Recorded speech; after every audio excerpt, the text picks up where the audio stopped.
do Instituto Brasileiro de Ética Concorrencial, Ético, uma organização da sociedade civil de interesse público e sem fins lucrativos que visa conscientizar a sociedade sobre os malefícios sociais de práticas não éticas e seus reflexos negativos para o crescimento do país, propondo e apoiando iniciativas que estimulem o comportamento ético na economia. Para compor a mesa que presidirá essa cerimônia, convidamos as seguintes autoridades: professor Dr. Cláudio Roberto Marques Gurgel, vice-diretor da Faculdade de Administração, Ciências Contábeis e Turismo e também chefe do Departamento de Administração da UF, representando o magnífico reitor da universidade, professor Roberto de Souza Salles.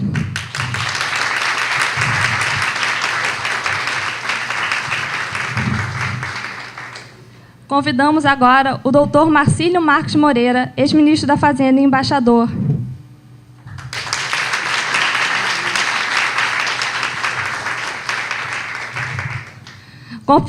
Convidamos o professor doutor Eduardo Picanso Cruz.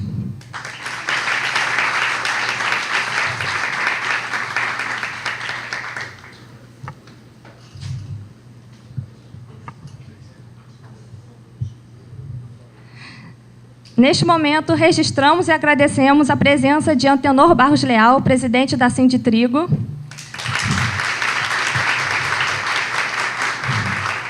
E de Renato Ribeiro Abreu, empresário da Engenharia Grupo MP. Agradecemos demais autoridades, professores, funcionários e alunos que vieram prestigiar essa solenidade e que muito nos honram com sua presença.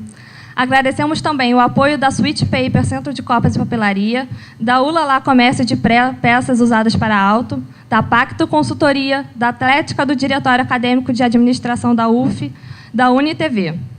Agradecemos também a Ético pela doação dos livros e das revistas. Também agradecemos o embaixador pela doação de livros. Agora, com a palavra, o professor Eduardo Picanso Cruz para fazer um pronunciamento. Eu queria, desde já, parabenizar aos meus alunos da disciplina Prática Acadêmica 1. Isso é um evento, que é totalmente administrado, organizado e produzido pela turma. Eu tento ter, nesse processo, a menor interferência possível para que eles experimentem o que é a administração. O feedback que todos me dão, sem exceção: professor, como é difícil, pensei que era simples, pensei que era só falar para uma pessoa, faça, e ela fazia. E não é assim. Durante a vida de vocês, profissional, vocês vão passar por muitas situações parecidas, dificuldades, mas certamente serão um sucesso, como está sendo aqui hoje. Eu queria, rapidamente, chamar a assistente social Vicência Cesário da Costa, coordenadora-geral da articulação de creches e pré-escolas comunitárias de São Gonçalo, a Arte Creche.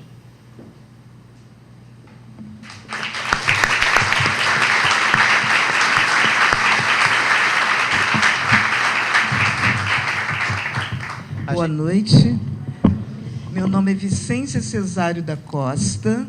Eu moro em São Gonçalo, num bairro chamado Salgueiro, e sou coordenadora da articulação de creches e pré-escolas comunitárias em São Gonçalo.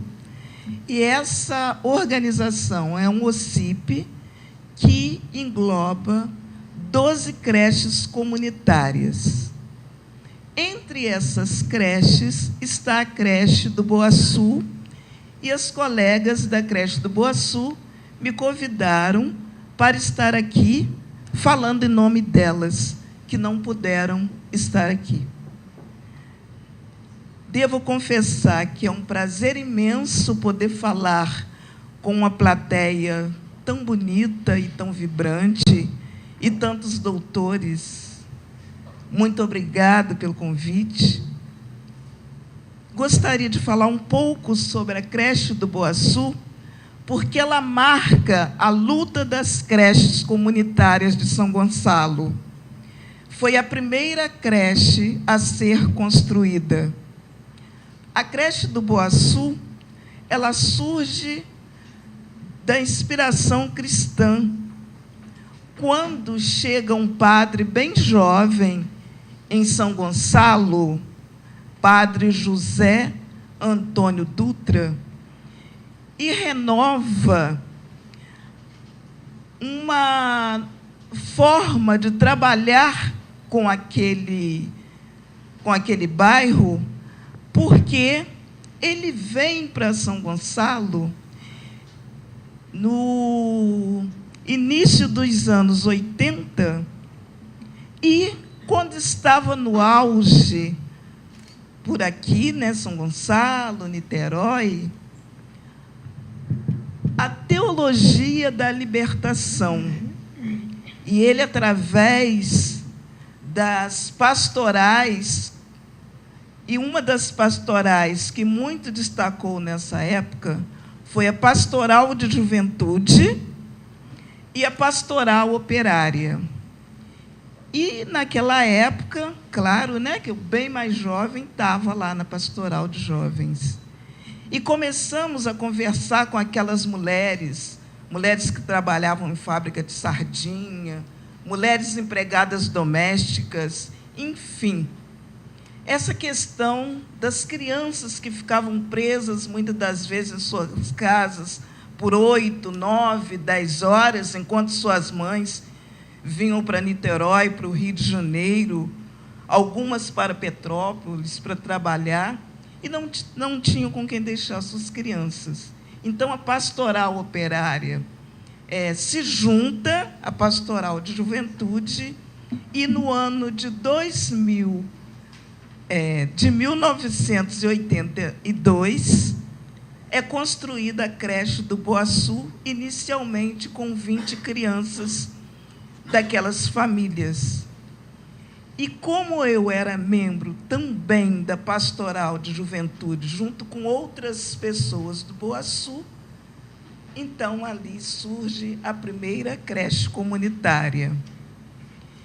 E aí foi, durante alguns anos, né, discutindo com o poder público gonçalense a coisa de ter o apoio municipal, porque durante muitos anos era promover eventos, era fazer rifas, enfim, era ajuda da igreja para manter aquelas creches.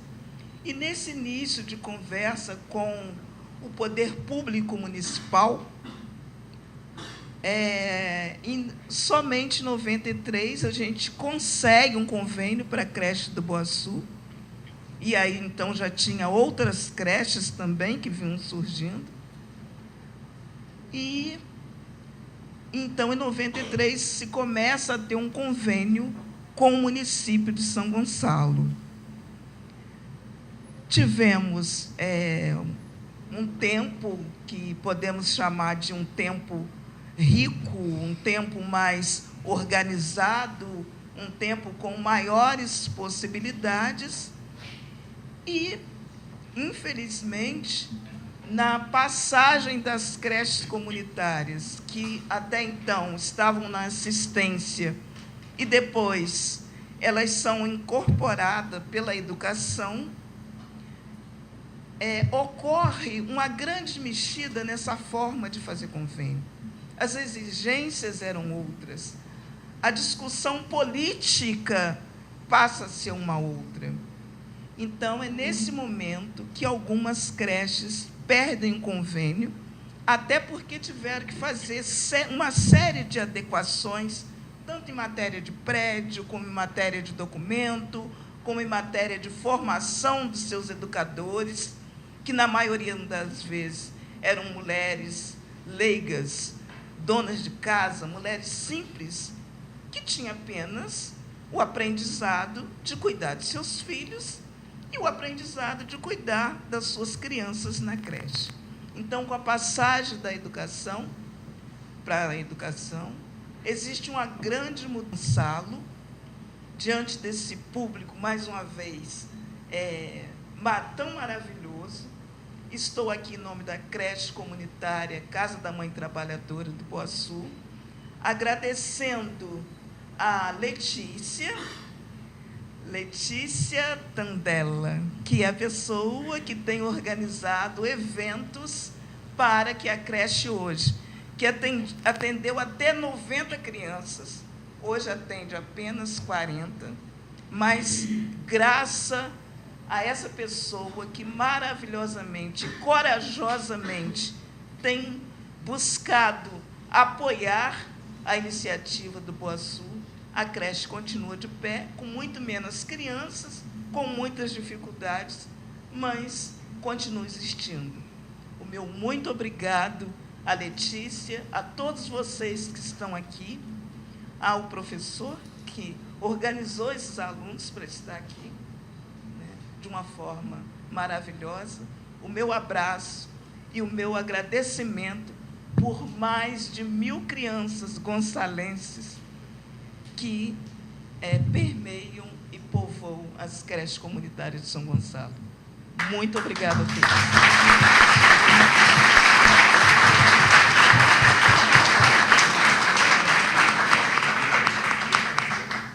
Agora o professor Dr. Cláudio Roberto Marques Gurgel para pronunciar algumas palavras e saudar o palestrante. Boa noite,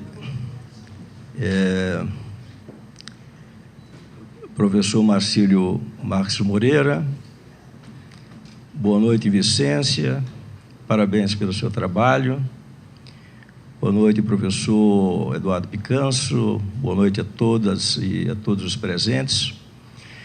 Eu quero destacar o fato de que nós estamos aqui ao lado com também um professor, o professor Marcílio Marques Moreira, que é embaixador e ex-ministro da Fazenda, foi professor da Universidade Cândido Mendes, da UERJ, do Instituto Rio Branco, onde se formam os nossos excelentes diplomatas, e professor da PUC. Nesse sentido, fomos, inclusive, para meu orgulho, colegas, uma vez que também estive na PUC por 10 anos.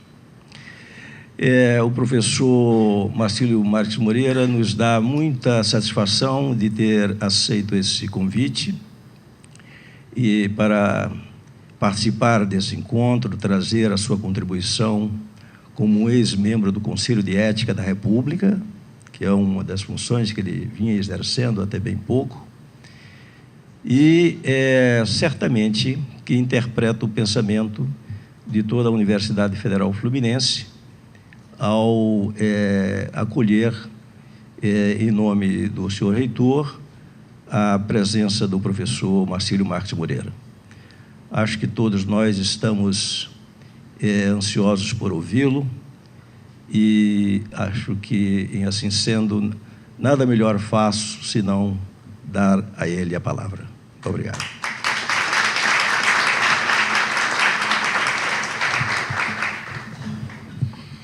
Neste momento, desfaz a mesa de abertura. Convidamos os componentes para ocuparem seus lugares e daremos início à palestra Ética Concorrencial em Tempos de Crise. Gostaria de avisar que quem tiver pergunta, por favor, chame um dos rapazes na lateral, ou Gabriel, ou Guilherme. Levante a mão, eles irão até vocês, escrevam suas perguntas, coloquem seus nomes embaixo e, no final da palestra, suas perguntas serão respondidas. Muito obrigada. Eu gostaria, primeiro, de agradecer aos organizadores, na pessoa da Celine Blota, esse convite, que muito me alegrou e também me honrou. E me alegrou por quê?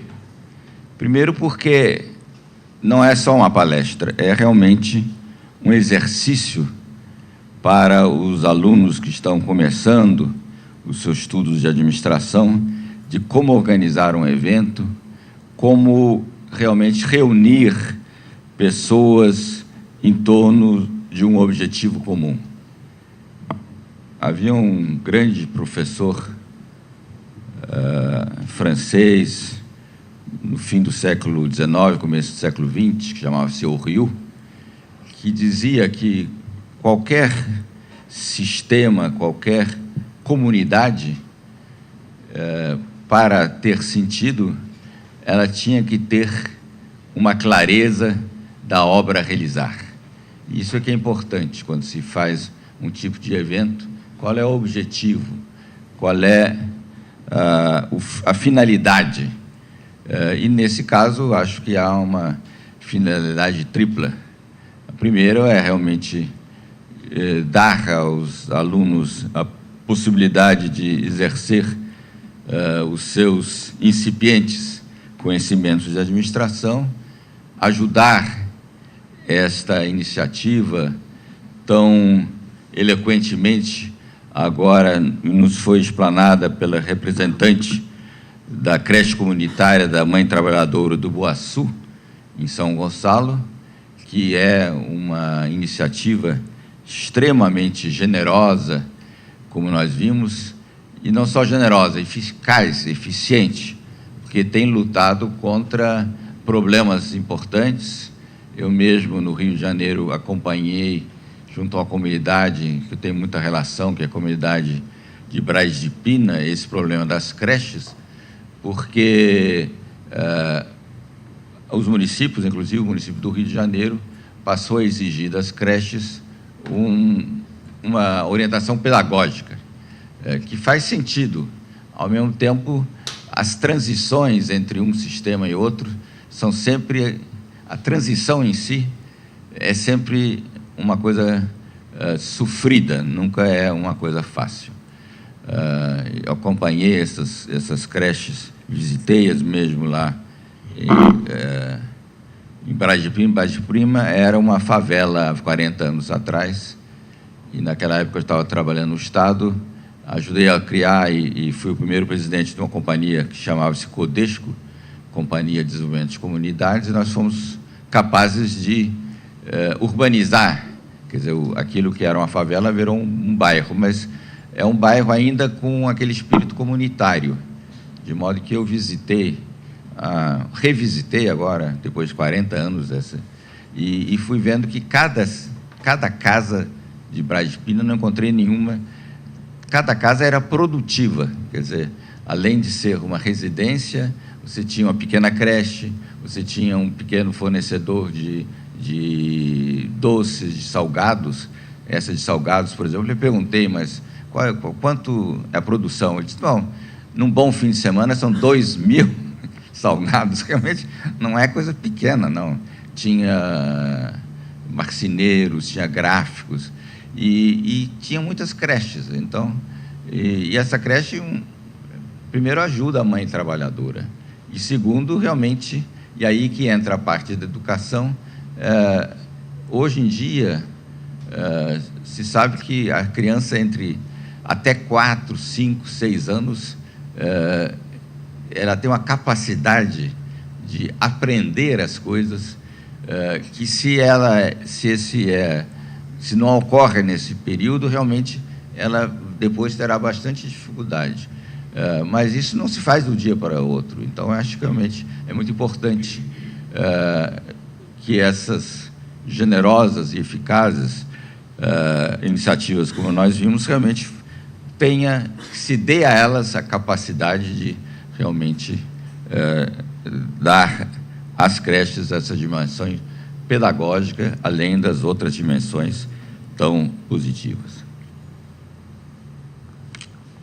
O terceiro objetivo, que eu espero que me cabe a minha responsabilidade, é colocá-los em uma relação mais direta com a crise que nós estamos passando, que é uma das crises mais agudas, mais profundas dos últimos 60 anos.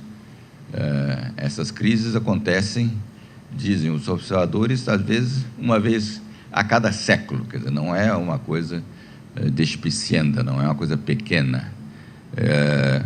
Então, eu vou procurar, inclusive, ligar esse problema da crise com o problema da ética. Agora, a própria palestra poderia ter um outro nome também, que era ética em tempos de euforia. Por que isso? Porque os riscos, os grandes desvios, costumam ocorrer nas épocas de euforia. o que os gregos chamavam de hybris, que é a desmedida. Na euforia, você fica encantado, primeiro que encantado consigo mesmo, que já é sempre perigoso, e depois encantado com a situação, então acha que tudo é possível e os riscos são tomados em época de euforia. Na época de crise, você tem que enfrentar esses riscos, de modo que talvez até seja mais fácil em tempos de crise você ter uma posição ética do que numa posição, num momento de euforia, embora evidentemente, também há sempre os aproveitadores das crises. O homem, sendo uma pessoa humana, ele é, por natureza, fraco.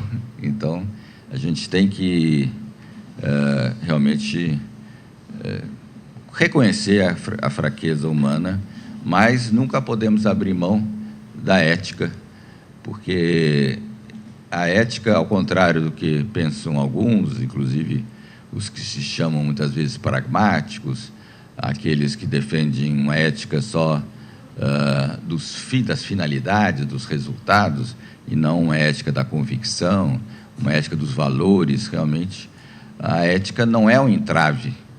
Isso é muito importante para quem cursa os cursos de administração.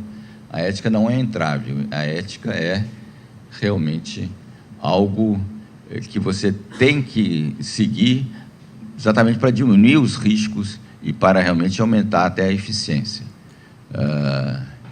Os cursos de administração nos Estados Unidos, só para dar um exemplo, Harvard, por exemplo, Columbia e outros, estão exigindo, ao fim do curso, que os alunos façam uma espécie de um juramento. E por que isso? Porque os médicos têm que fazer o juramento de Hipócrates, que realmente vão sempre tratar do seu paciente. Os advogados também têm um juramento. Então, que os alunos e os formandos de administração também tomem essa iniciativa e esse juramento, uma promessa, enfim, de que vão realmente exercer a sua profissão de uma maneira profissional e de uma maneira ética. Mas eu acho que é importante, e eu acho que deve interessar as senhoras e senhores, ouvir um pouco sobre a crise, porque eu tenho lido muitas desleituras da crise, quer dizer, muitas interpretações que ou são levianas ou são ideologicamente dirigidas. A crise, o estopim da crise, certamente foi ocorreu no mercado imobiliário americano. E, mais uma vez, nasceu de uma euforia e um sentido ideológico dos governos que queriam realizar o sonho maior de uma família americana, que é ter sua casa própria. Então, chegou um certo momento que algumas pessoas não tinham renda, não tinham como pagar, mas aí disseram, não, você não precisa ter muita renda, porque imóvel, isso aí pegaram um número para trás, também os alunos já devem ter aprendido que tentar extrapolar para o futuro números e dados do passado é sempre um risco muito grande. Mas ele disse, não, nos últimos 20, 30 anos, sempre os imóveis nos Estados Unidos subiram, então sempre vão subir. Então, se a pessoa não pode pagar, ela entrega um imóvel que vale mais do que ela pagou e fica todo mundo bem, etc. E o próprio Congresso, em duas instâncias, se não me engano, em 1992 e 1995, aprovou uma resolução de que tinha duas instituições, lá não tinha o BNH, o Banco Nacional de Habitação. Aliás, aqui agora já não tem também ainda, mas eu ainda fui do tempo que tinha aqui no Brasil o Banco Nacional de Habitação. Mas lá havia duas instituições que mais ou menos exerciam a mesma função e que mais ou menos tinham em mãos mais ou menos 50% de todas as hipotecas. Então instruíram esses administradores a não olhar demais para os números, para ser bastante generosos, e às vezes a generosidade pode, quando ela não é bem conduzida, pode conduzir e levar a resultados nefastos. Foi o que aconteceu. De um lado, você tinha uma grande flexibilidade, uma frouxidão na concessão de empréstimos, mas aí entraram os chamados administradores financeiros de Wall Street e disseram, não, vamos, já que está ocorrendo isso, que estão financiando essas casas realmente de uma maneira muito dinâmica, porque aumentou o número de casas, evidentemente, vamos pegar essas hipotecas e empacotá-las e depois vender ao mercado, também com uma noção que não precificava o risco, porque quando você faz um projeto, você tem que dar um preço ao risco, quer dizer, é a mesma coisa que você faz um investimento num banco, por exemplo, ou numa corretora, você diz, não, ou compra uma ação, você diz, não, eu provavelmente vou ganhar isso, mas aí você tem que comparar o que você vai ganhar com o risco que você vai ter. E é muito importante você, por exemplo, não assumir dois tipos de riscos. Um é o risco de baixa probabilidade, mas que, se ocorrer, vai destruir você. Quer dizer, é a mesma coisa, é o risco chamado roleta russa. Quer dizer, na roleta russa, você dá um tiro na sua cabeça, pode até cobrar alguma coisa. Tem apenas 20% de não dar certo. Agora, se não der certo, realmente destrói. Foi o que acabou ocorrendo. Então, agora, eles disseram o seguinte, se você pegar um risco alto com um risco baixo, se juntar tudo, você tem um outro princípio da administração, que é diversificar os riscos. Quer dizer, aquilo que as nossas mães, avós já diziam, não põe todos os ovos na mesma cumbuca. Então, mas se você diversificar, você não tem o risco. Mas não é uma regra absoluta, né? Mas aí entram os fraudadores, como eu digo, quando há muita euforia, você tem os exageros, a tal desmedida, a tal híbris. E foi o que ocorreu. E então apareceram esses chamados ativos tóxicos que funcionavam. Quer dizer, durante muitos anos, muita gente ganhou dinheiro com isso, porque realmente os preços continuaram subindo e tal. Mas chegou um certo momento que o mercado ficou inteiramente saturado, ninguém mais queria comprar casa, não precisava mais, já começava a haver casas vazias e os preços começaram a cair. Desse momento que os preços começaram a cair, os tomadores desses empréstimos não tinham como pagar, nem o valor dos seus imóveis não cobria mais a sua dívida, e aí então entrou aí um movimento, da mesma maneira que tinha havido um movimento ascendente e um movimento descendente, e a descida, todos santos ajudam na descida, de modo que ela é muito mais rápida do que a subida. Então, realmente, isso começou a abalar o sistema dos empréstimos imobiliários. Já tinha ocorrido uma coisa parecida na época do presidente Reagan, quer dizer, isso uns 15 anos antes, um pouco mais, 20 anos antes, que foi a crise das savings and loans, das empresas de empréstimos e poupança dos Estados Unidos, mas aquilo ficou ficou confinado, não houve, digamos, o contágio. Nesse caso, que como entraram os financiadores, nesse caso, eles venderam no mundo todo, venderam para empresas no Japão, empresas na própria China, na Europa, esses papéis, e então houve um contágio e que começou a abalar os mercados em 2007, primeiro lá por volta de maio, mas depois, sobretudo, em agosto.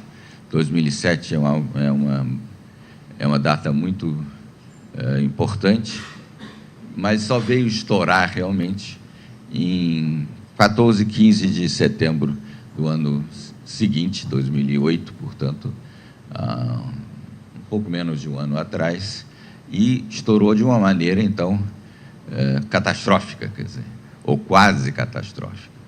Quer dizer, naquela semana, entre o dia 15 e 20 e poucos de setembro, o mundo esteve à beira de um abismo financeiro, quer dizer, todo o sistema financeiro ficou travado, parou. Então, se não... alguns executivos de banco que têm conversado, grandes bancos americanos e europeus, alemães, por exemplo, me dizem que se aquilo não tivesse destravado, realmente ia ser uma coisa catastrófica mesmo. Porque o sistema financeiro talvez seja, na economia, o sistema mais importante e o menos compreendido. E é importante você ver nesse caso, quer dizer, o sistema financeiro parou de funcionar, as empresas aqui de aço também pararam praticamente. Teve um mês entre outubro e dezembro do ano passado que as grandes siderúrgicas brasileiras não receberam nenhum pedido. A produção caiu a menos de 50% de aço, quer dizer, o sistema financeiro é uma coisa, digamos assim, chamados ativos que você não pode ver, quer dizer, intocáveis, intangíveis, né? E um aço que é uma coisa muito digamos, muito real, né? Então, o sistema financeiro ele não é compreendido mas ele é muito importante. Mas nesse sistema financeiro, até mais de qualquer outro sistema econômico, há uma coisa que é fundamental, chama-se confiança. E quando não se tem confiança, o Nixon falava, né? Ou falavam do Nixon, aliás, o presidente Nixon, você compraria um automóvel do presidente Nixon, né? Então, se a pessoa não tem confiança, não vai comprar um carro usado de uma pessoa que não conhece, e no sistema financeiro é muito mais, quer dizer, você não vai depositar o seu dinheiro num banco que você desconfia que amanhã vai ter um problema e você não vai poder tirar o seu dinheiro. E da mesma maneira, se for na feira, se você não compra uma laranja que não tenha confiança de que aquela laranja é boa, senão você começa a apertar a laranja, então acaba estragando o próprio objeto. Então, no sistema financeiro, a confiança é uma espécie de pedra angular, né? Quer dizer, os Salmos e o Evangelho falam da pedra que os construtores desprezaram e que tornou-se a pedra angular, quer dizer, é aquela pedra no meio assim de um arco que segura tudo. Essa é a confiança. E por isso que a ética é tão importante, porque a ética pressupõe que o seu interlocutor, seu comprador, que seu vendedor tenha os mesmos valores que você, quer dizer, valor de quê? Primeiro, a verdade, né? Quer dizer, tenha consciência de que é preciso dizer a verdade, que é extremamente importante. E foi isso que realmente abalou ninguém. O sistema financeiro, por exemplo, a gente vai num banco e vai no outro, às vezes a pessoa tem 2 ou 3 bancos, mas os bancos entre si têm enormes, não só compensação de cheques, mas um financia o outro, o grande financia o pequeno deposita no grande. Então, mas quando a coisa trava, não há nenhuma atividade realmente ali adiante. E foi o que ocorreu, e isso levou, então, primeiro a contágio via exatamente desconfiança, falta de confiança, contágio também em termos de... porque aí caiu, por exemplo, na área do aço, caiu a produção em 50%, a siderúrgica deixou de comprar o minério de ferro, o minério de ferro caiu também 50%, não tanto talvez porque o ferro, em geral, é negociado, tem contratos longos, mas acabou tendo esse efeito. Mas a repercussão maior, nesse caso, sabe qual foi? Foi dos fretes marítimos, que chegaram a cair 90%. 90%, quer dizer.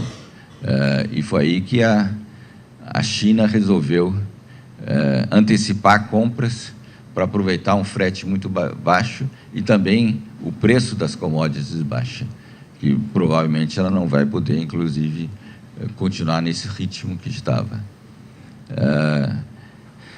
E essa desconfiança, esse desconforto se alastrou para a Europa, para o Japão, para a Ásia, na própria China, continua a crescer, mas 2 anos atrás crescia 12%, no primeiro trimestre cresceu a 6% anualizados.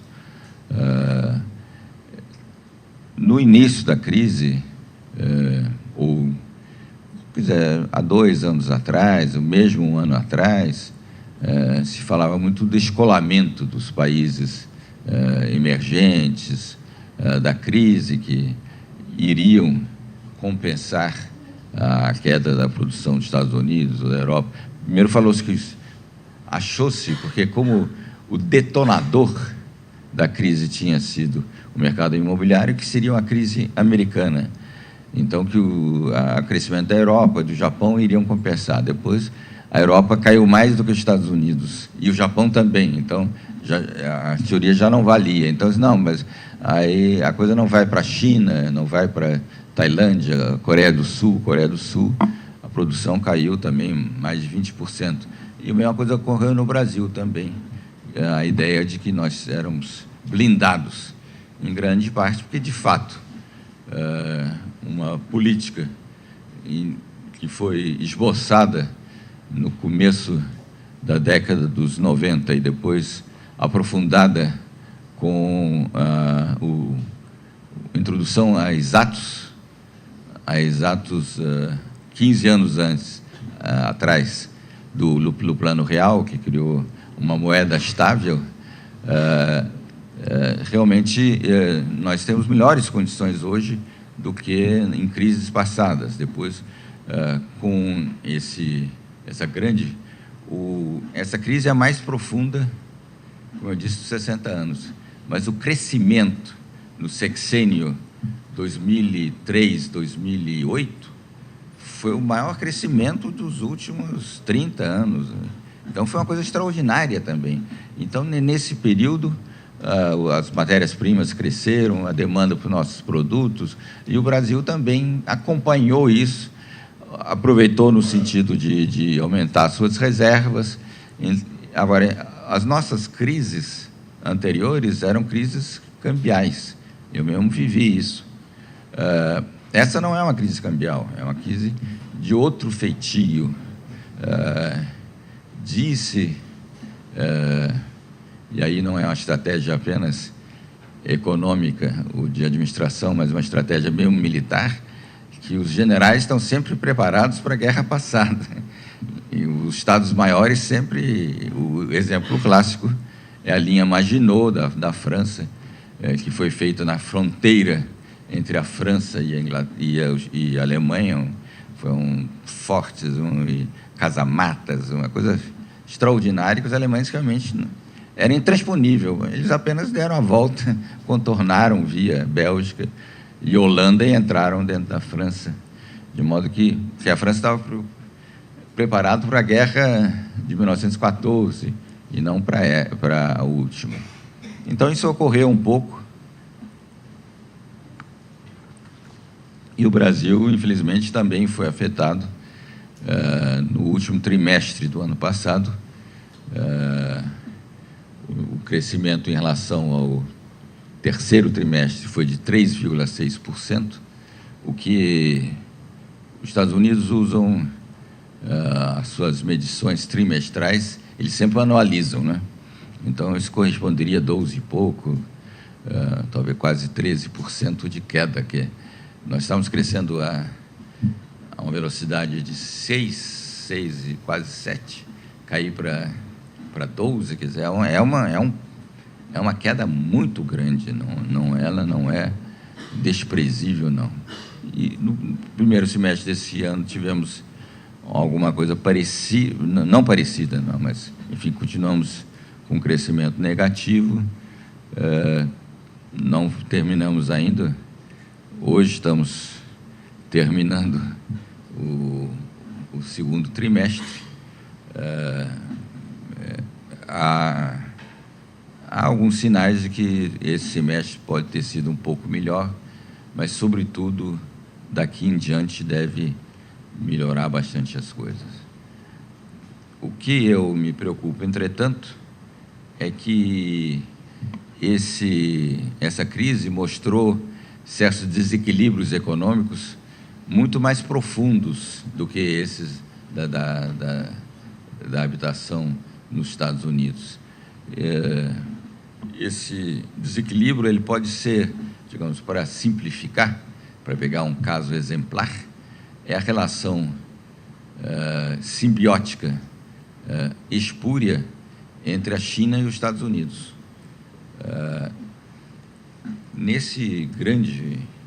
Os números são extraordinários, o aumento da atividade nesses anos, e do consumo e da produção. Os Estados Unidos, no começo desse século, começo de um novo milênio, foi abalado por dois fatos. Um foi a crise da área de informática, da área das empresas .com, né? A ideia de que estávamos numa nova economia, que a nova economia não tinha mais de recessões, quer dizer, a ideia do ciclo econômico teria sido superado, e nós tivemos uma grande crise em 2000, por aí, 2001, e no setembro de 2001, depois, então, a destruição, um ato realmente de uma dimensão realmente que nos Estados Unidos teve uma repercussão enorme.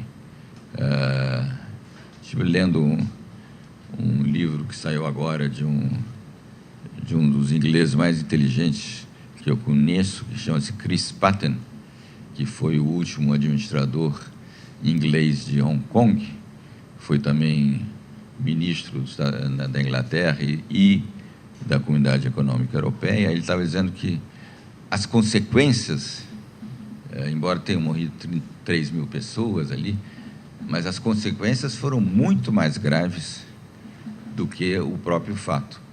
Porque no Iraque morreram 100 mil, no Afeganistão também dezenas de milhares de pessoas, e a política econômica, então, disse, não, nós temos que compensar isto.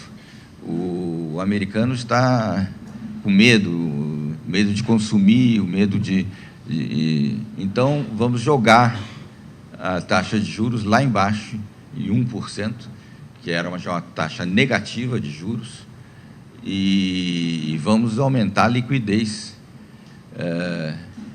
para o americano consumir. O presidente Bush foi à televisão, é preciso consumir, então o americano, que é muito pragmático, diz, vamos consumir.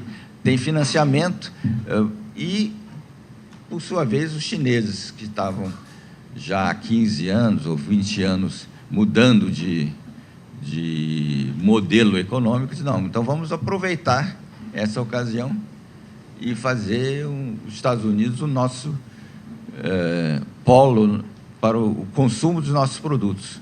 Como é que vamos fazer isso?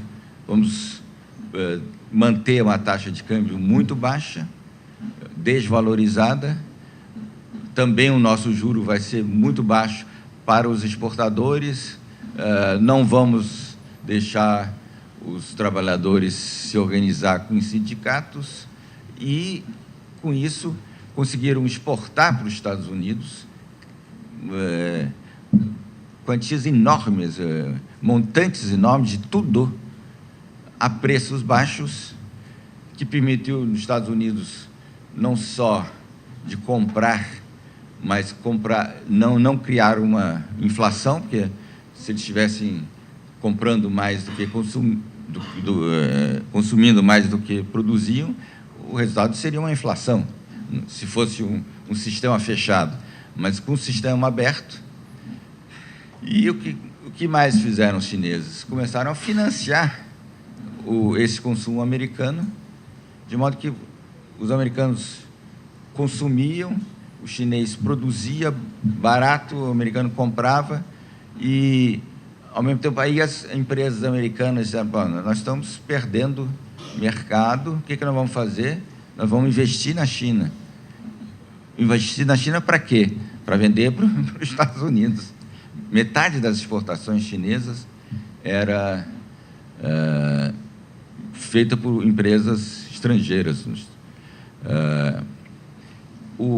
Só para dar alguns números, o déficit em contas correntes dos Estados Unidos, no ano 2005, começo de 2006, anualizado, chegou a quase $1 trilhão.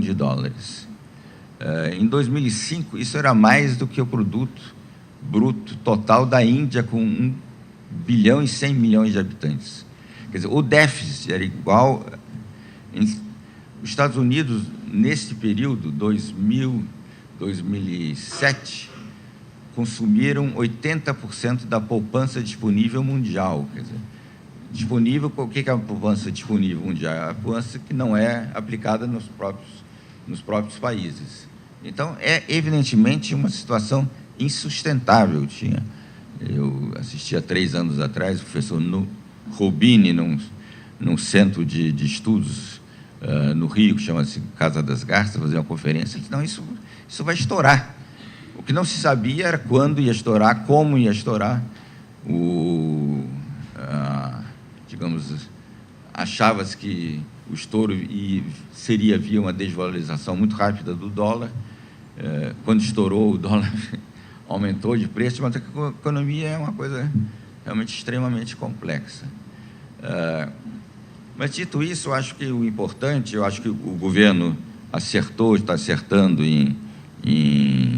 realmente aqui no Brasil de não deixar o consumo cair drasticamente, porque senão toda a indústria seria prejudicada, mas o que acho que não há ainda suficiente conscientização, nem aqui, nem em muitos outros países, é que a economia, acabada essa crise mundialmente não vai acabar tão cedo, vai assimilar essas perdas. As perdas nos Estados Unidos e na Europa, estima-se que é uma perda de 4 trilhões, quer dizer, umas 3 vezes o PIB do Brasil. Então, isso não se assimila de um dia para o outro. Então, isso vai levar algum tempo. E o mundo que vai sair disso, e o Brasil, inserido nesse mundo, vai ser um Brasil e vai ser um mundo diferente. Diferente como? Vai ser um mundo que vai dar muito maior valor à eficiência, vai ser um mundo mais sóbrio, mais inteligente. O que quer dizer isso, um mundo mais inteligente? Um mundo que vai dar maior valor ao capital humano do que ao capital físico. Quer dizer, é o mundo uma sociedade, uma economia do conhecimento. Então, o que tem que se fazer aqui, como se está fazendo aqui neste momento, é realmente educação. Educação como a mola propulsora, conhecimento. Quer dizer, as próprias empresas, a empresa competitiva de amanhã vai ser aquela empresa que os americanos chamam de empresas aprendizes, de learning enterprises, quer dizer, as empresas que são capazes de aprender a informação, de transformar essa informação em informação coletiva, de transformá-la em conhecimento e então aplicá-lo. Quer dizer, quem fizer isso mais rapidamente, de uma maneira melhor, é que vai ser realmente... De modo que eu acho que essa sociedade vai ser uma sociedade do conhecimento, vai ser uma sociedade muito mais sensível, muito mais exigente em termos de meio ambiente. Ainda ontem estive participando de um grupo de estudos,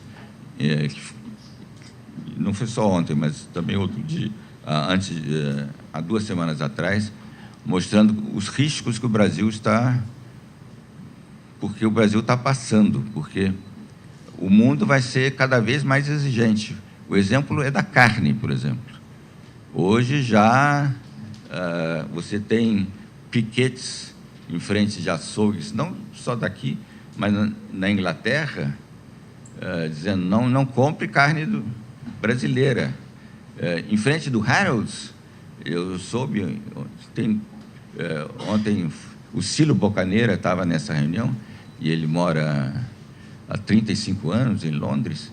Ele estava dizendo que tem, em frente do Harrods, não comprem móveis brasileiros, porque aquilo é mogno da Amazônia que está sendo destruída. Então, a gente tem que ser muito mais sensível, não deixar destruir a floresta para criar o gado. Evidentemente, o Renato, que conhece isso, sabe que sempre há exageros. Quer dizer, você tem que dar valor à floresta. Se você não der valor à floresta, ela vai ser destruída mesmo. Então é um exercício complexo, mas você tem que ser muito mais sensível a isso, inclusive porque o risco das mudanças climáticas são enormes, né? Esse livro que eu li, por exemplo, diz, não, a humanidade tem uns 50% de chance de chegar ao fim do século, mais ou menos, incólume, mas só 50%. Vai ser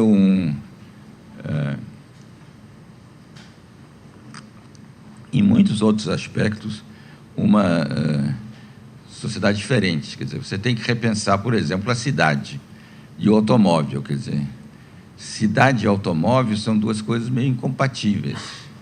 Então, ontem estavam dando nessa reunião um exemplo de que em São Paulo todo mundo tinha um automóvel, aí o trânsito brecou. Então, num dia par, em segunda-feira andam os automóveis de par, e nas segundas, quartas e sextas. Então, as pessoas compraram 2 automóveis com placas diferentes. Aí veio o filho e tal, aí compraram um terceiro. Agora, 3 automóveis na rua, bloqueia, então aí você tem que ir de metrô, ou de ônibus, ou de táxi, porque deixa os 3 carros. Quer dizer, você vê que são 2 coisas incompatíveis, a crescimento explosivo dos automóveis e das cidades com cada vez mais automóveis. Ou você tem uma coisa ou outra. Então, você tem que repensar muitas realidades, e isso que eu não estou vendo, não é só o governo, a oposição, a sociedade está mais interessada, talvez, num escândalo ou outro, ou na eleição próxima, E por isso é que realmente eu falo, e lá no ético também há problema da ética, porque a ética, inclusive, é ético você ter sair do curto prazismo. Às vezes, nós no Brasil tem a tendência a ser curto prazista e não pensar a longo prazo, e a sociedade brasileira tem um outro problema aqui, que é a opção pelo consumo, né? Talvez pela imprevisibilidade, porque a nossa economia não é muito previsível, as regras do jogo aqui mudam muito rápido. Então, quando você não tem previsibilidade, você cai ou no consumo, porque o consumo você consome logo, em vez de investir, em vez de poupar, e esse é um grande fator inibidor do nosso crescimento, é que nossa poupança é em torno de 16%, 18%, não chega a 20%, e o investimento, às vezes, é um pouco mais, porque a gente consegue dinheiro lá de fora para completar, mas também, no último trimestre do ano passado, foi 16,8% apenas, tanto a poupança quanto o investimento. E você tem que realmente investir para amanhã ter uma vida melhor. E o ético, propriamente, voltando agora para o problema da ética concorrencial, tenta ajudar a compreensão e não só dos próprios empresários, do governo, do judiciário, da necessidade de primeiro, uma simetria das informações, porque é muito importante que o comprador tenha as mesmas informações que o vendedor, para poder comprar um produto confiável. Um investidor também tenha a mesma informação do que a empresa que está vendo a ação, ou o banco que está querendo um depósito, etc. Porque senão você tem uma assimetria, quer dizer, quando aqui no Brasil tivemos alguns anos, agora já melhorou bastante na área de combustíveis, por exemplo. Você tinha postos de gasolina que pagavam impostos e outros que não pagavam impostos. Então, isso que chama-se uma concorrência desleal. Na área de bebidas, a mesma coisa. Então, realmente, é muito importante que todos os elementos, quer dizer, tanto o regulado, quer dizer, aquele que tem que seguir as regras, quanto aquele que dá as regras, realmente compreendam isso, compreendam a importância de uma conduta ética, e também o governo, porque um dos grandes riscos, um dos grandes problemas aqui do Brasil, e não só do Brasil, é uma coisa universal também, é a captura das políticas públicas por interesses especiais. Quer dizer, às vezes fala-se muito da captura inclusive das agências reguladoras, aqui e lá fora, também pelos próprios regulados, porque há às vezes até o convívio quase diário com aquele, você acaba, isso se diz, aliás, em relação a uma das profissões minhas no passado, que é o diplomata, que se ele ficar vivendo muito tempo naquele país, ele acaba um pouco tendo a mentalidade daquele lugar. Então, essa captura às vezes ocorre no legislativo. No Brasil, as chamadas bancadas são muito mais organizadas do que os partidos. Você quer mexer com os ruralistas, ou com os ambientalistas, ou com a bancada da saúde, ou com a bancada, no passado era a bancada ferroviária, ou dos delegados de polícia. Então, realmente, as políticas públicas acabam sendo políticas privadas de certos interesses especiais. Então, é muito importante você ter uma noção de que você tem que ter uma noção realmente pública. E, inclusive, lembrar-se, por exemplo, eu falei do real, da estabilidade. A estabilidade, a moeda, é um bem público, por isso que tem que ser prezada. também a existência de um mercado com ética concorrencial é um bem público. Então, tem que ser respeitado e tem que... Porque ali é que vai nascer realmente a criatividade. Por isso que é muito importante também não haver uma carga fiscal excessiva para você não matar realmente a criatividade das pessoas. Isso vale tanto em relação aos empresários quanto até mesmo na área da economia informal. Se você engessa demais as coisas, elas realmente não florescem, né? A primeira pergunta é, sendo a confiança muito importante para o funcionamento dos mercados, o que esperar sobre a confiança em relação à capacidade dos governos em pagarem seus déficits, uma vez que esses se expandiram enormemente para conter a crise econômica? É uma pergunta extremamente pertinente. Ela alimenta a grande parte das colunas econômicas de Paul Krugman, né?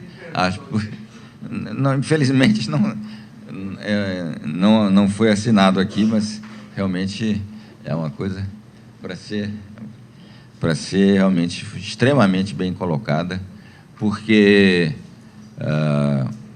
o montante de liquidez fornecida ao mercado é realmente inacreditável. Quer dizer, os Estados Unidos estarem projetando um déficit de 1 trilhão e 300 bilhões é uma coisa também extremamente... A sua dívida hoje pública dos Estados Unidos deve estar beirando 100%, ou daqui a pouco chegando lá. O Japão já tem essa proporção de 100%. Então, eu acho que não há economista, quer dizer, não precisa ser keynesiano para saber que, numa época de recessão, você tem que realmente animar a economia, que os bancos têm esse problema que, como eu disse, o mercado financeiro é muito pouco compreendido. Os bancos são desde sempre, né? Quer dizer, não é só a teologia da Idade Média que colocava os banqueiros no inferno, né? Só no século XI que criaram o purgatório e tal, e eles não precisaram ir direto assim para o inferno, mas realmente são muito mal vistos. Mas se você não se você não for o emprestador de última instância, você leva a uma desconfiança, mas a desconfiança em alto grau é o pânico. Aí realmente a coisa fica muito complicada, e foi o que ocorreu. Quer dizer, a crise realmente se agudizou no momento que o Banco Central americano disse que não iria ajudar o Lehman Brothers, e o Lehman Brothers tinha não só muitos credores, mas era um elemento muito grande no chamado mercado dos derivativos, né? Que você tem era a contraparte de muitos derivativos. De modo que realmente os bancos centrais têm agora que se preocupar com esse novo mundo, esse novo sistema financeiro, que tem que ser muito mais regulado, sem engessá-lo, e ter toda uma estratégia de reabsorver essa liquidez de uma maneira não traumática, evidentemente, mas que realmente consiga reverter, digamos, uma curva ascendente do endividamento para uma curva que seja descendente, e que os investidores se convençam que há uma saída, porque se eles começarem a desconfiar que nós vamos ter inflação no futuro, aí as taxas de juros, não só aqui, mas no mundo todo, começam a subir, aí você mata essa recuperação que parece a caminho, de modo que é realmente uma tarefa extremamente, primeiro, importante, prioritária, difícil, complexa, mas necessária. Outra pergunta é: muitos analistas disseram na mídia que a crise tem servido especialmente para aprendermos uma lição e repensarmos os nossos modelos econômicos. Estariam dizendo que nós deveríamos ser mais éticos e menos especuladores? Bom, acho que, em parte, sim. Mas eu acho que participei do Fórum Nacional, que é organizado uma vez por ano, e o João Paulo Reis Veloso, que organiza, o ex-ministro, ele tem uma maneira muito interessante de conduzir as coisas, porque ele não só coloca pessoas do governo, da oposição, no meio dos painéis, mas pega uma pessoa assim. E no primeiro dia foi a Lia Luft, que é uma escritora, uma pensadora, filósofa. E ela disse: não, a crise traz a oportunidade de você repensar, pensar e repensar rumos e valores. Então, acho que é realmente um momento de você fazer. Quanto aos modelos econômicos, eu acho que aí também, de novo, você tem uma necessidade de refazer algumas coisas. Por exemplo, tanto o reaganismo nos Estados Unidos quanto o thatcherismo tiveram alguns exageros, quer dizer, em termos de querer uma total desregulação, uma confiança excessiva em autorregulação. Me lembro que, outro dia, eu fui numa livraria no Rio, Travessa, e tinha um livro do Greenspan, que era o presidente do Banco Central, quando houve essa taxa de juros de 1% e tal. Então, tinha o livro dele, as memórias, depois tinha um livrinho ao lado, que é uma espécie de uma errata. Antigamente, nos livros, o livro tinha uma errata, tá?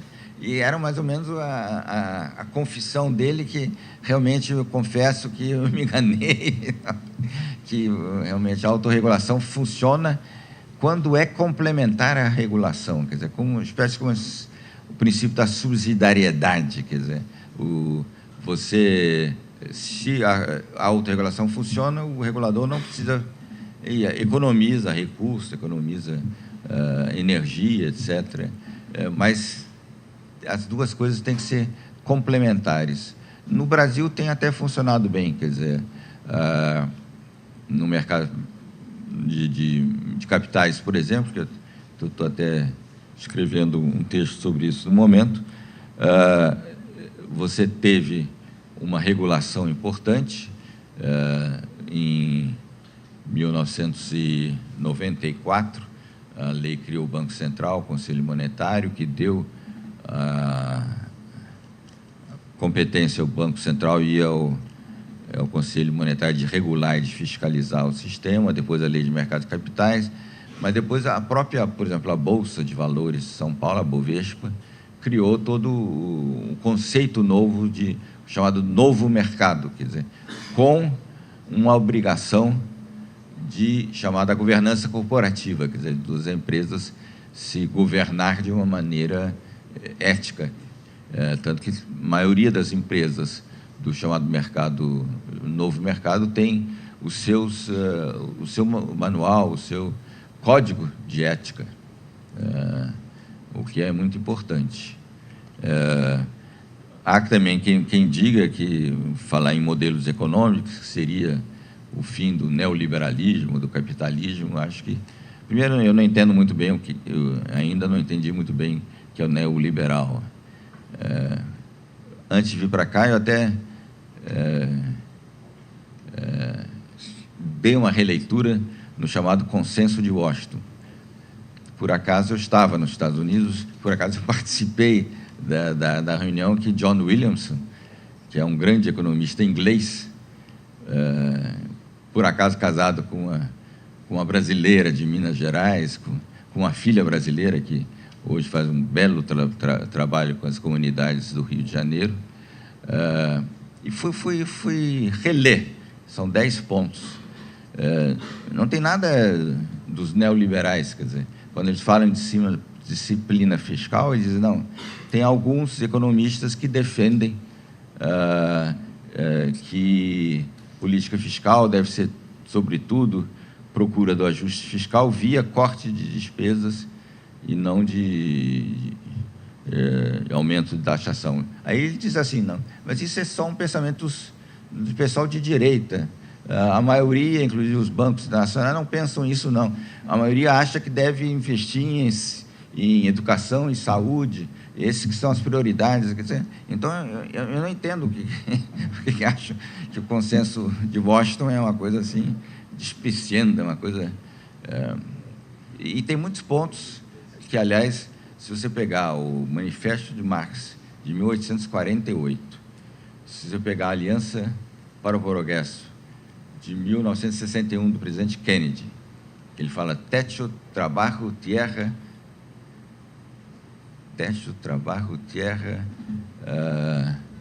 saúde enfim, também 5. Isso é muito parecido com o que dizia o Marx, é muito parecido com o consenso de Washington, porque não é o consenso, não é o bom senso. Se você tem um bom senso, você vai estar dizendo coisas muito parecidas. Tem uma outra pergunta. Tem-se dito que a crise mundial, na realidade, já era esperada. Refletiria esse fato, justamente, a falta de ética dos detentores das diretrizes administrativas globais, em função de permitirem que toda a situação continuasse a convergir nessa tal crise econômica? Como eu disse, se você tomar a ética com um sentido mais amplo da procura das políticas públicas adequadas e necessárias, acho que sim. Quer dizer, o fato do governo americano ter mantido os juros muito baixos, de ter tentado aumentar o consumo, de se financiar na China, da China se aproveitar disso para o seu próprio crescimento de uma maneira insustentável. A China agora está passando por um problema grande, porque tem que passar de uma economia baseada ou puxada por uma exportação, por uma economia baseada no consumo dos próprios. E o chinês gosta, não é só gosta, ele precisa poupar. Há 2 meses eu tive uma conferência também lá na Casa das Garças, de um professor americano, mas que se mudou para a China, porque diz que a China é o futuro e tudo. Ele mora 7 anos em Beijing. Ele disse, o chinês, ele estava explicando, o chinês tem que poupar. Poupar por quê? Porque se ele estiver doente, for para um hospital, ele tem que, antes de ser tratado, fazer um depósito, uma espécie de uma poupança no hospital, que o tratará enquanto ele tiver dinheiro naquele... Quando não acabar o dinheiro, tchau. Quer dizer, eles não têm um sistema comunitário de saúde ou de poupança. Então, é muito difícil você levar ele. Precisa de uma reforma muito mais forte. Então, eu acho que, se você falar em políticas públicas equivocadas, ou, às vezes, políticas públicas capturadas, eu acho que é um sentido até mais nobre da ética pública, que acho que tem que ser mudada. Agora, eu acho que não se quis ouvir, quer dizer, quando você está muito bem e tal, quando o médico diz, olha, você tem que emagrecer, etc., mas está tão bom, você tem que fazer mais exercício, a pessoa resiste um pouco quando está se sentindo bem, etc., e, enfim,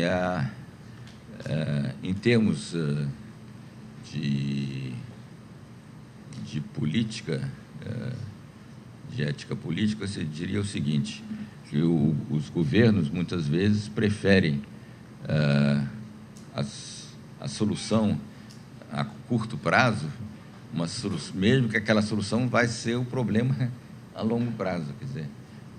E daí aquela primeira pergunta foi muito pertinente, que muita gente já está achando que os governos, quer dizer, do mundo inteiro, estão semeando agora, que a taxa de juros está nos Estados Unidos a 0,25, abaixo do tal 1%, estão semeando agora a semente para a próxima crise. E se eles não tiverem realmente a sabedoria de conseguir dar a volta por cima, isso vai acontecer. A última pergunta que eu tenho, qual seria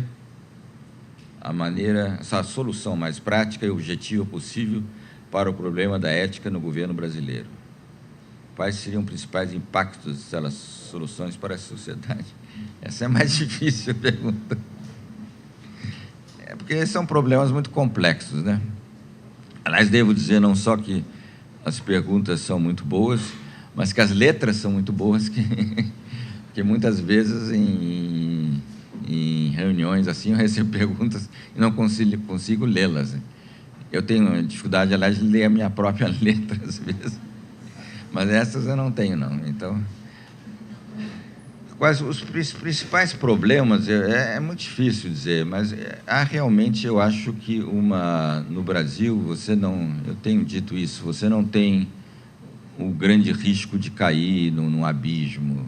Acho que o Brasil até talvez seja maior que o abismo, mas você tem uma tendência a uma complacência, a realmente acabar passando a mão na cabeça da pessoa, diz, não, isso não é tão sério e tal, não vamos exagerar, não vamos ser radicais, essa meia solução está boa.